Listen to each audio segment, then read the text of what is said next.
Georgia fan, making sure that this is working. We're going to do a chat right now. If you're there,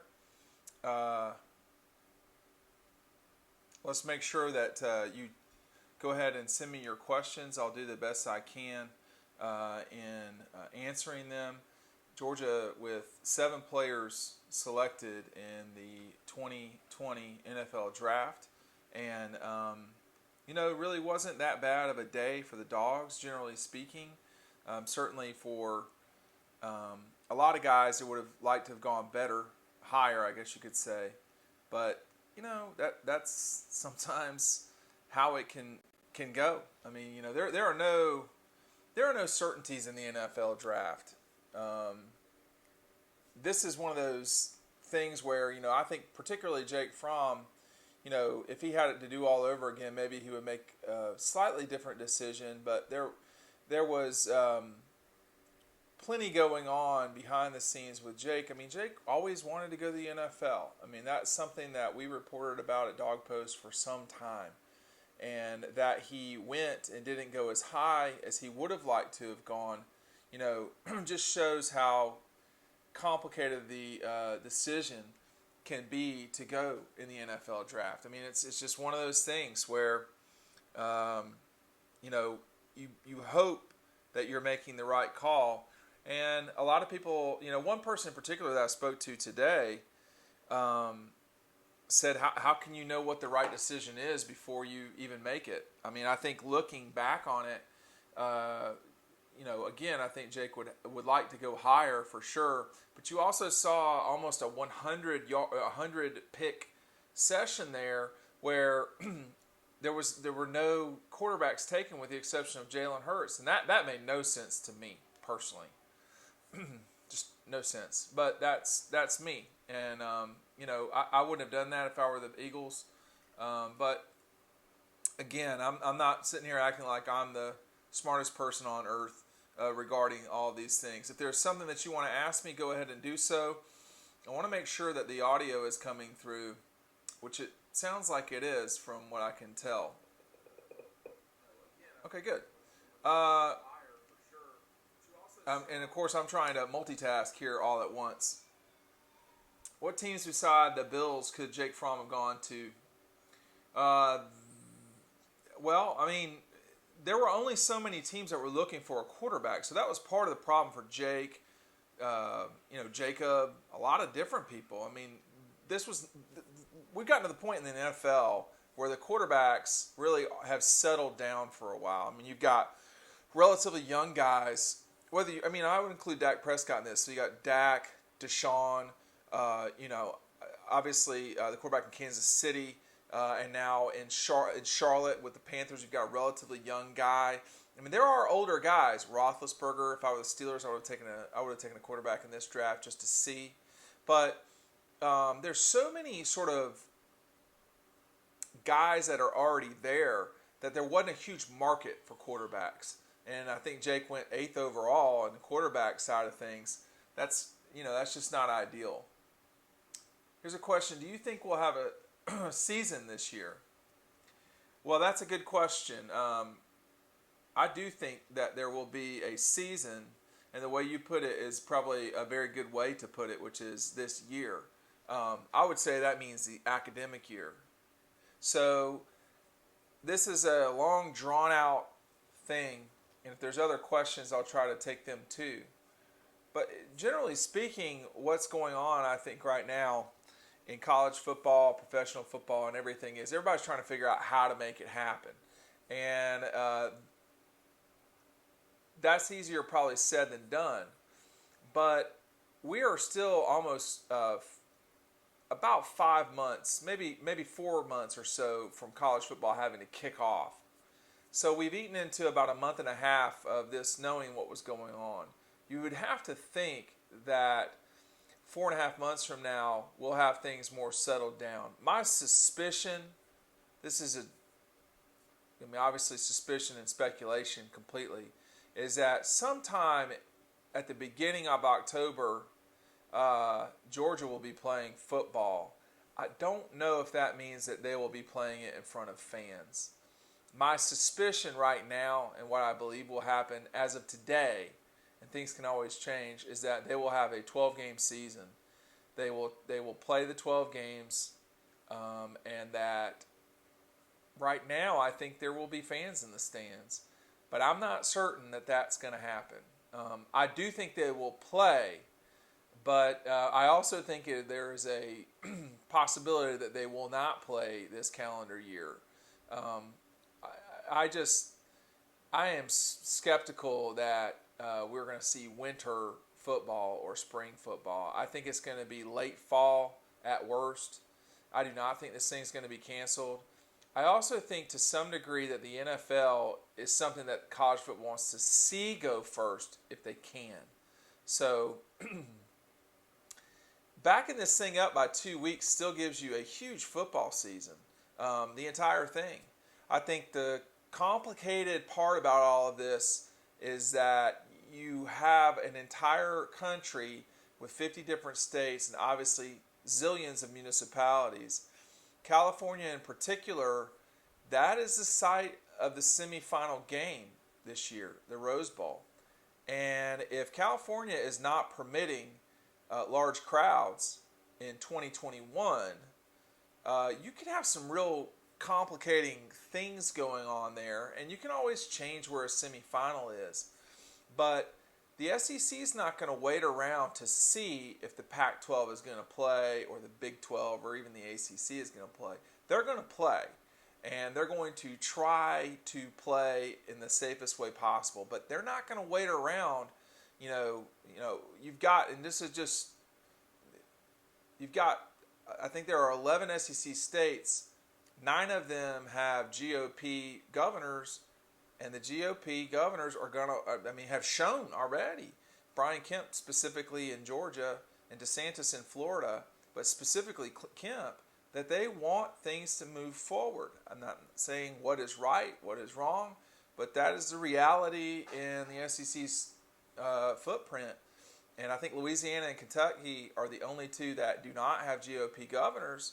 And that, that all has to be taken into consideration too. So you've got a speed bump that is California with the Rose Bowl, and then you've just got it still is a mess. But I do think they will play. I do hope they will play. I pray we will be playing, because if we're not playing college football in the fall, something's gone wrong, and things can go wrong. Let's see. Do you think the tight ends will get a lot more play than they have the last couple of years?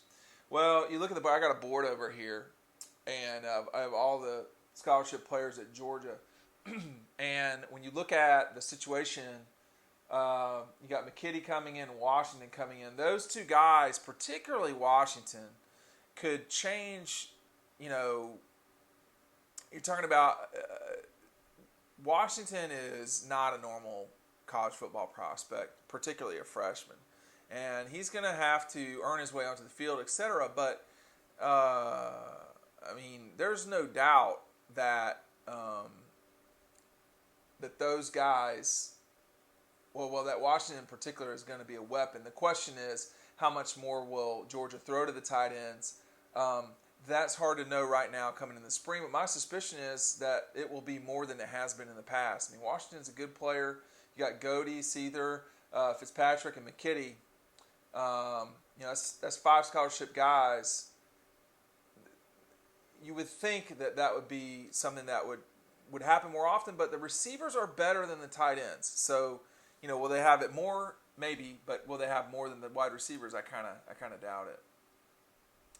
Let's see. What do you think about Matthew and DeAndre Swift teaming up in Detroit? Look. DeAndre is a heck of a playmaker. He is a guy that can be on the field for all 3 downs. He's obviously not as physically imposing as Todd or Nick, but DeAndre in the run game is one thing. He can change the game in any moment. But where he really is good compared to a lot of running backs, or just better, is what he can do in the pass game. And I don't specifically necessarily mean getting into the flats or running routes. I mean, he's really good at pass blocking. You just go back and watch.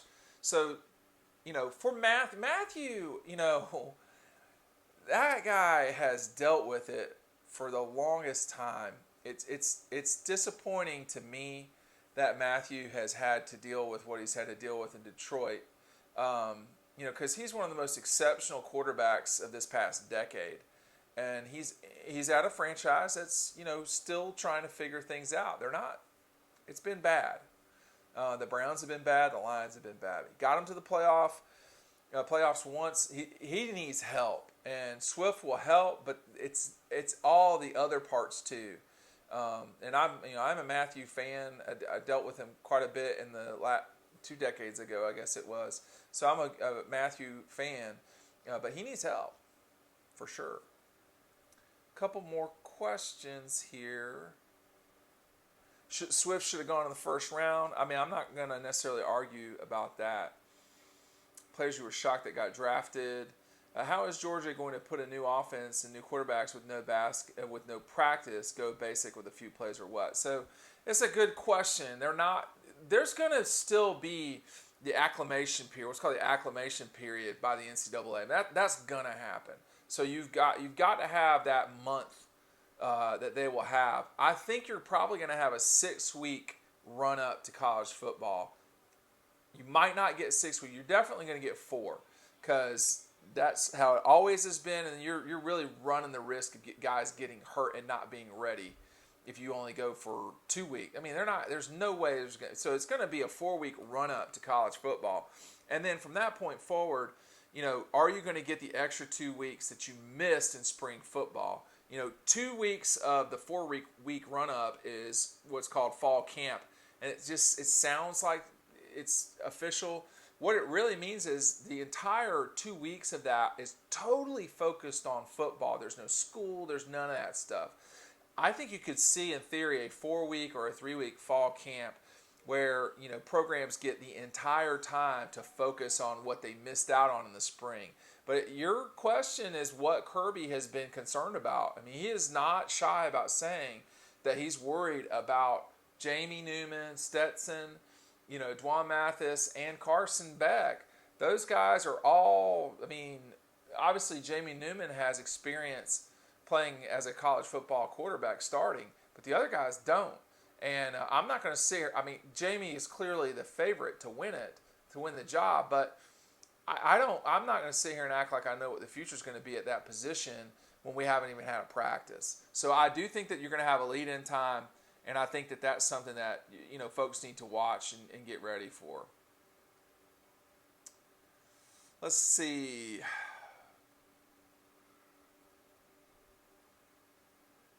Trying to go. Do I think Jake Fromm will ever play in the NFL? I think he got drafted into a position that's good for that because Josh Allen is not a guy that you would is a completely nailed in quarterback, but it's going to be tough. It's going to be tough because of the reality is that. The Buffalo Bills are not going to think that Jake Fromm is their franchise guy. So that's going to slow their willingness to give him a shot on game days.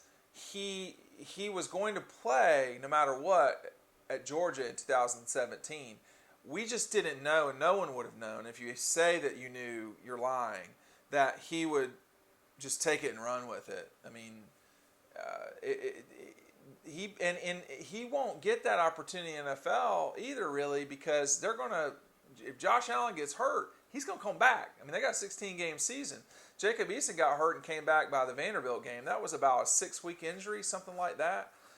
Josh Allen will be back in there. They're not going to get rid of their franchise guy for any quarterback, let alone Jake. No hot rod getting taken. Someone's saying, it's not that surprising that a kicker wouldn't get drafted. Rodrigo was a good kicker. He was not. The question is he one of the best 32 kickers in the world? Because There's only one country that plays football professionally. I mean, you want to talk about the CFL, that's fine. But in terms of the NFL, it's the only game in town, all right? Is Rodrigo one of the top 32 guys in the world? My suspicion is the answer to that is no. So it's not surprising to me he didn't get drafted. A lot of guys don't get drafted that are kickers. B, he, as good as he was, Kentucky 2016, Notre Dame 2017, obviously Rose Bowl 2017 season, he had some misses too. And they were costly misses. The South Carolina game in overtime, the Alabama game in 2018, I can't remember which one it was. So those are, kickers are going to miss kicks, all right? But he is a very good kicker. The question is he one of the top 32 kickers in the world or the top, 50 kickers in the world? I don't think I know enough about kicking to answer that. Some discussion about Jake Fromm again. How did anyone convince him to leave early? So this is where being a member of Dog Post really has benefits. And you should go check out the site, dogpost.com. A year ago, after the Sugar Bowl, we've been talking about this on the site for some time, which is that Jake Fromm would like to leave. He would like to leave early after his junior season and go to the NFL, skip his senior season. So it wasn't really about convincing Jake. That's what Jake wanted to do. The part that was a little bit more complicated was that as the season drug on and he had a harder time playing, he just did not play well for a stretch, okay? Period. If someone tells you they think he played fine or well or want to dismiss it, he didn't. There were reasons why, but he did not play well against Kentucky. It was pouring rain. I was out there. It was awful. Against Missouri, it was freezing. That was awful. What was the explanation for the bad play against Georgia Tech? Or, the turnovers against South Carolina? He had a bad run, okay? That hurt him. And so from that point forward, there was, a lot more back and forth about what he would do. And at the end of the day, he decided to leave. It can't be that surprising that he decided to do that. Because he's always wanted to play in the NFL. And that has been his dream. I think, and I want people to really pay attention to what I'm about to say here. You can't project your heart and mind and your feeling about Georgia onto Jake Fromm, Zamir, Andrew Thomas, anybody, Kevin Butler. So those folks have their Herschel Walker. Kevin didn't leave early, but there's reasons why guys leave and there's reasons why guys stay. And the love of Georgia argument is great for YouTube and message boards, but it's just not really reality. And I would roll my eyes so much when people would talk about how much Jake loves Georgia. Great. I'm not going to argue that. Jake also understands that he could go play in the NFL. That's what happened. That he went in the 5th round is disappointing for him, I'm sure, but that's the risk you take when you leave. Should he have left? To me, no. Obviously, at this stage, he shouldn't have. But would it have changed anything with him coming back for the NFL? It doesn't seem like it. The caveat to that is he would have had a chance to win the national championship. And now that falls to Jamie Newman or Stetson or Mathis or Beck or Vandergriff in the future. And it won't be Jake Fromm. And that's fine. That was Jake's, decision. And he's a big boy. If Jake, and if he wants to come on one of these one times, they can just reach out to me and we can get on, we can do this. But, he can speak for himself. He now has turned his, direction towards the Bills. He's always going to be a popular player at Georgia. He's always going to be the quarterback that got them an SEC championship. There's not a bunch of those guys. There's only so many of these quarterbacks just in college football who have played for a national championship, let alone at Georgia. So Jake's always going to be, a big deal on that front. But he doesn't love Georgia that much that he would stay. And that's okay. But I don't want to hear about how much he loves Georgia and then he leaves and people are like, well, what's going on? He wanted to go to the NFL. That's it. Let's see. Justin Farmer, got to give Kirby his props. This offense, he hit a home run with the number one recruiting class again. Look, he's not going to stop signing these number one classes. I mean, we covered Dog Post covers recruiting every single day. They are not going to stop signing huge recruiting classes. I mean, like this time last year, everybody was like, "Well, what's going on with recruiting?" They ended up with the consensus number one class. You should not be concerned about recruiting at all as it relates to where they finish. This is about, continuing to win Eastern Division games, winning the conference, winning the playoff games, winning the national championship. Everything's there for Kirby. He has done a hell of a job, period. He's gotten the imagination of Georgia fans. He has, opened the faucets the right way at Georgia. But this is only now about winning the national championship. And to me, not just winning it once, but winning it multiple times, because there are very few schools in the country that are positioned like Georgia. Texas, Florida, Georgia, big, huge Ohio State, huge, big states, the flagship school, the talent around the place. So, places like Alabama, they don't have 10 million people in the state. They're doing it with great recruiting from Nick and great development from Nick and just a hell of an execution. Clemson is taking every part of the advantage that they've got playing in the league that they do to play for multiple national championships and winning 2 of them. You can't, I don't fault the hustle of everybody, but Georgia's got to take advantage of their situation. It is a talent-rich state. It's not just talented in football exclusively. It's talented in, Fortune 500s, education, industry, ag, all that stuff. It's a wonderful state. Kirby's got a great, situation, and he needs to take advantage of it. I'm trying to read questions. If you got super chats, love to take advantage of that too. Go ahead and hit those up. Is Kirby going to allow the offense to be open up fully, or just open up a little full LSU, or just enough to get the run game to breathe? Look, I think it's going to be a very different offense. My suspicion is it's going to be much more explosive. Right now, my hesitancy is the explosion from the running backs. And what I mean by that is, Zamir is a guy that if he is the same as he was in 2017, the guy that I saw play in North Carolina, that was an amazing performance against Jordan Davis's team from Charlotte. If you've got Zamir doing that, it's going to get scary. Kenny McIntosh played a lot better as the season went on. He really played well in the Sugar Bowl. And then obviously, I am a big believer in Kendall Milton. Now, Kendall, all right, is just as prepared as any running back to come in and be a big deal. But the running backs that Georgia's got, are different backs. James Cook's a home run hitter, obviously, but he's not hitting a lot of home runs because of the way that they're using him or they used him in the past. Zamir is as talented a running back as I've seen live, period.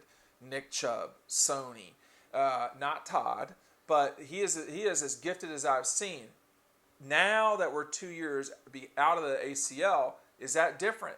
Everybody kept talking about how Nick Chubb wasn't himself in 2016. He looked pretty good to me, but he was a different person in 17. Is that what we should expect from Zamir? I hate, I don't hate doing it, but it is, look, I'm not seeing a better football player in high school than Zamir in my lifetime. So that goes back to when I was growing up in DeKalb County, so in the 90s. If he's the guy that I've seen in the past, that's going to be frightening, and they could be extremely explosive. But with what Jamie Newman would bring to the table, what Carson Beck would bring to the table in terms of arm talent, what Dwan Mathis would bring in terms of his quarterback skill. They're going to be more down the field. I think scheme-wise, it's going to be a lot less nickel and dime. Nickel and dime is what Jake did really well. Jake's not the quarterback anymore. Someone talking about Tay Crowder. Tay Crowder is a great example of busting your ass and getting the job done. And Tay was a guy that Jordan Jenkins said could really be a good player. And it was hard to believe that, But Tay came in, worked constantly, was developed. Solomon Kinley worked constantly, was developed. Both guys get drafted. Obviously, for Solomon coming in from Jacksonville, he was a total afterthought that signing day. I can assure you, Tay Crowder was a total afterthought, okay? So those guys they show you, I really, it annoys me, the work hard. If you work hard, you can do anything. Stuff we hear online. That's not true. I mean, if you're a 5'8" quarterback, you can work as hard as you want. You're not going to play in the NFL, okay? But if you are gifted enough and you have the body and you work, you can do anything. And David Andrews, Ben Jones, Tay Crowder, Solomon Kinley. They have developed guys at Georgia who are lower star guys, and Tay Crowder is a good example of that. Really kind of a great example of that, quite frankly. There are a lot of questions, so I'm trying to go through them as many as I can. Reading them at the same time is kind of complicated. I thought Isaiah Wilson needed another year. I was shocked he went in the first round. I don't know that I was shocked. If you see Isaiah in person, you wouldn't be shocked with his physical attributes. And this is a smart kid, okay?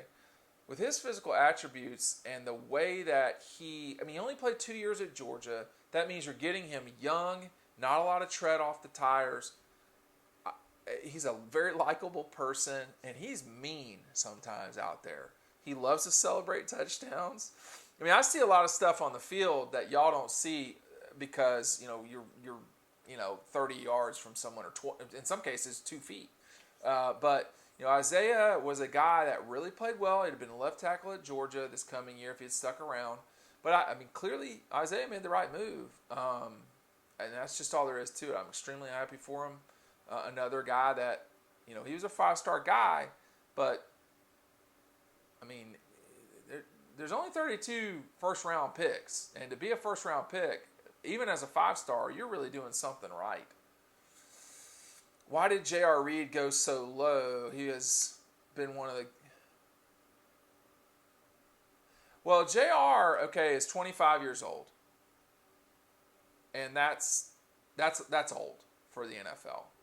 And I don't know if these reports about his father saying that he had an ACL in high school. Well, I do believe what the reporter said. He's a legitimate reporter. But there's no way an NFL team would give 2 shits about an ACL injury from 7 years ago. Tua was in a cast for the last 6 months, and he went number 5 overall or whatever. JR, I think, the body was not ideal. I think that, anything that they can knock you for in the draft, they're going to. And the truth of the matter is that he was just not a guy that anyone wanted to pick. I don't know why. I don't know why they didn't pick Rodrigo, although I think I explained that earlier. But it's just what it is. These teams aren't they don't have an agenda. They don't care about that Jake Fromm is really well liked and Isaiah Wilson is from, Brooklyn. They don't care. They just want the best players they can possibly get. All these guys I'm mentioning have signed free agent contracts or have been drafted. David Andrews was a free agent signee with the New England Patriots. A couple years later, he was the captain of the Patriots with Tom Brady and won a Super Bowl. That did not surprise me. With everyone else I've mentioned, I would be a little surprised if they, were on anything other than the practice squad. But that's their opportunity now. David took his and ran with it. He needed help. Someone got hurt. The guy that was the starter, I think, had an injury and was out on injured reserve. So it's all that sort of stuff. But if you get drafted in the first 3 rounds, you're probably going to make the team. If you're a 4th round or after that, So I don't know. As it relates to JR, I don't know. I don't know JR. I don't have anything good or bad to say about JR. I just think what it is that, he was not a person that they wanted. I mean, everybody passed on him at least 7 times. And by the way, signing a free agent contract in the NFL is a huge accomplishment. Period. Period. You're a professional athlete at that stage. So all the work, all of the 5:30s in the morning, okay, I did that. I never was paid money to play sports. I sure as hell did the 5:30 in the morning in college, which was not fun. These guys at least get to keep going on. I don't feel sorry for anybody. It's good for them. This is an accomplishment. But, that Jake went low or Jacob Eason went low or JR didn't get selected, it's what it is. They still have an opportunity. Yeah, DeAndre Baker was not a high-level guy. Eric Stokes was not a high-level guy in the recruiting game. And then the requisite, the NFL doesn't always get it right. No, but they get it right a lot. You can keep the Tom Brady, jibber jabber for another day. Most first-round guys are who who become superstars. If you were talking about the percentage of people, there's only so many 5 stars. In the NFL, there's only the first round is almost always only 32 picks. The other rounds, obviously, there's more of them. And then in some cases, the rounds, there are more picks in the rounds. So, the NFL gets it right more often than not. And I would say way more often than not. The defense will once again be elite this year, but even better. Dan Lanninghire was perfect. Best defense I've seen so far, maybe better than 2017. And they're killers, man. They are tough to deal with. And you look at this, and Matt and I will be talking about this tomorrow. Make sure you're subscribing. If you don't subscribe to YouTube, just click the button real quick. Go to Dog Posts after this. But when you look at the board and you see, 2 guys to me specifically jump out, which are, Nolan and Trayvon. Those 2 are hell on wheels. They are nothing but trouble for the other team. And they played a year. So, you look at Kyle Sherman or MJ Sherman, Tyreek Stevenson, Keely Ringo, Jalen Carter. This defense is still young. I have loved Monty Rice for a long time. I think he could be a top 100 guy in the draft next year. He's got to run well. I think he's a little bit slow for the NFL, but he is a hell of a football player. And there are so many good players on this team, but are they first-round guys? No. Most guys are not, but Nolan could certainly be one. Trayvon certainly could be one. Keely Ringo, I think, could be one. But, Devontae Wyatt is not a first-round guy, but he's probably an NFL football player and probably one for, 3 years, something like that. Devontae is a very gifted runner. He has really come along. But, like Jonathan Ledbetter, he was a free agent, I think. And he's a late-round guy or a free agent guy. I think he was a free agent guy. But anyway, Jonathan made the Dolphins. But it's going to be challenging for Jonathan moving forward because, of course, they're always drafting someone to beat you out. Which of the draftees will have the best career? Andrew Thomas, to me. Andrew Thomas is going to be in the NFL. Unless he gets injured, Andrew Thomas is going to be in the NFL for at least, I don't want to go crazy here. At least 8 years. It would not surprise me if he were there for 12 years. Andrew Thomas is completely prepared for everything. as far as this is concerned. I mean, this guy who went to an elite private school in Atlanta, 3 years at Georgia, won conference championship, played for the national championship. I'm not sure I saw him get beat more than twice in any game. I don't even know if he got beat twice in any one game. I think he's given up 2 sacks the whole time he's at Georgia, and that's probably wrong. Andrew Thomas is as ready for the NFL as anybody in the draft was. Okay, he's going to slide in immediately. He will play, start, and he will be fine. He will do really well. But Andrew Thomas is completely ready for this. He's been ready for this for a long time. Andrew Thomas, for sure, is the guy who I think will have the best career. Keep talking about the defense at Georgia. Look, this defense at Georgia is legit. They're frightening, actually. And, you start talking about the Gators. I rewatched the 19 Florida-Georgia game, and Florida was fortunate to score those points that they did. I mean, that game got late. That was a 4th and goal for Florida to score a touchdown there to make it 24-17, I think was the score. So, the Gators came into the fourth quarter with 3 points. Now, part of what happened, I think, last year was that the offense didn't put people away. All right? So the defense had to hold on at the end of the season.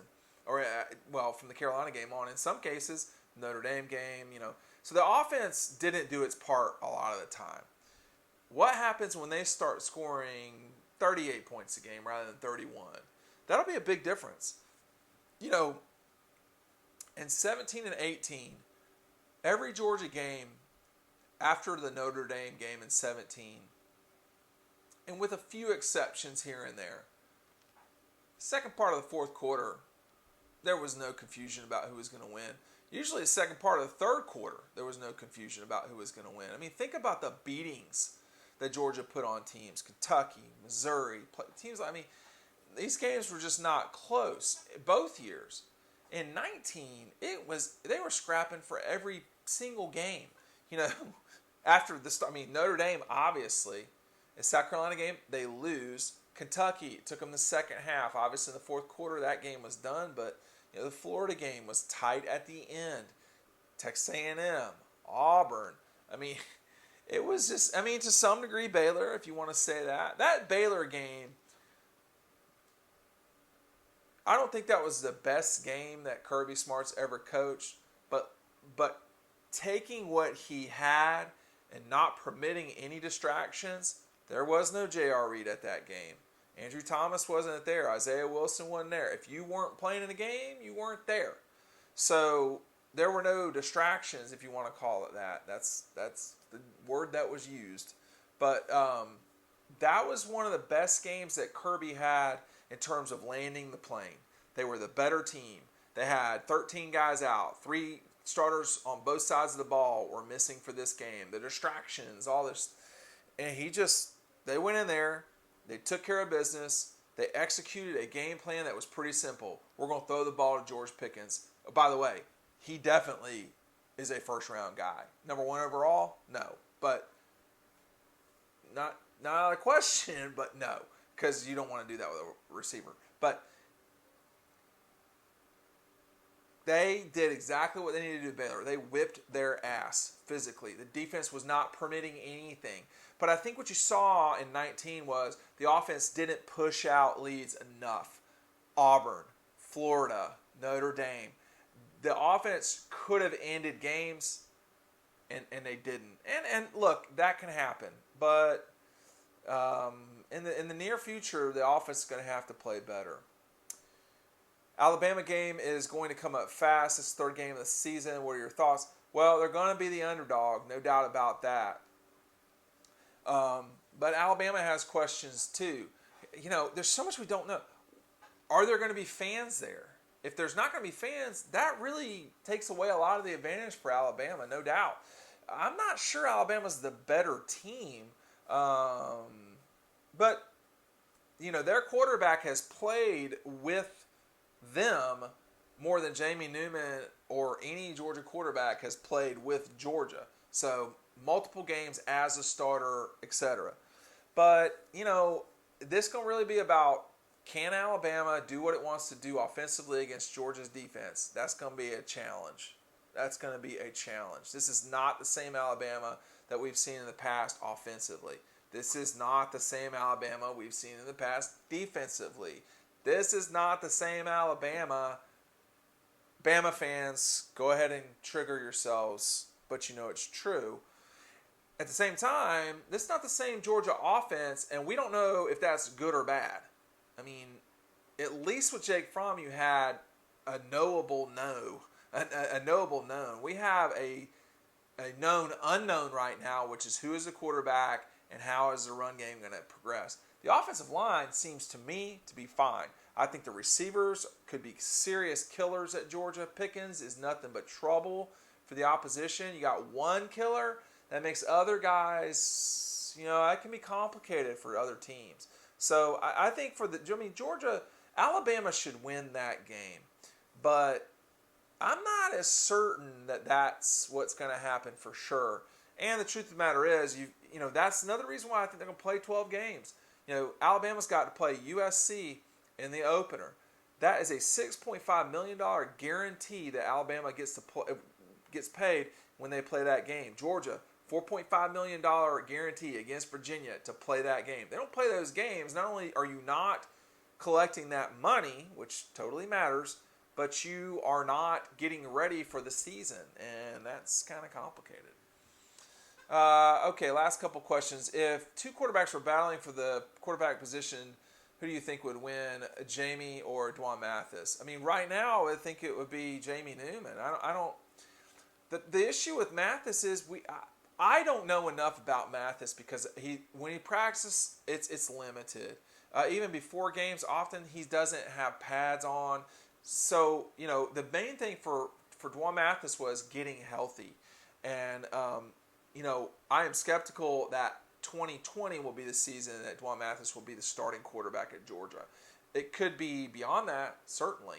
But, Georgia has gone from Jacob Eason and Jake Fromm to pocket guys to, Stetson, Newman, Mathis, and Beck. Newman, Stetson, and Mathis, they can go. They can run. Beck can run pretty well. He's not like those guys, but he can run enough. Probably the best runner is probably Stetson Bennett. I mean, you can laugh if you want, but I hear what I hear. And all right, let me just say this here too. Thank you to everyone for watching. I'm going to wrap this up right now. Go to dogpost.com, and I will see you over on the website. Everybody, please stay safe, wash hands, stay inside. Dean Legge, signing off.